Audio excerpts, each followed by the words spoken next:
দর্শক, টাঙ্গাইল কালিয়াতি মরিচা বাজারে হাঁস মুরগির দাম কত টাকা করে, তো আমরা সেটাই জানাবো। আপনারা সাথেই থাকেন, দেখবো এখন মুরগির দাম কত টাকা বলতেছে, শুনেন। তো দাম দর হচ্ছে কটা, দুইটা 800 টাকা দাম চাইলো, দেখবো কত টাকা বিক্রি করে। তো সাথেই থাকবেন এই মরিচা টিভি এই পেজের সাথেই, এবং ইউটিউব চ্যানেল মরিচা টিভি।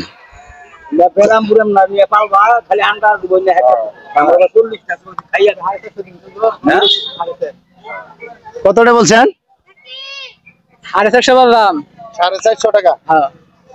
তা কি বললো, দিল না? 450 টাকা বলছে। তো দেখবো আরো ভালো ভালো আর মুরগ আছে, মুরগি আছে, উনি নিয়ে আসছে, হাঁস নিয়ে আসছে।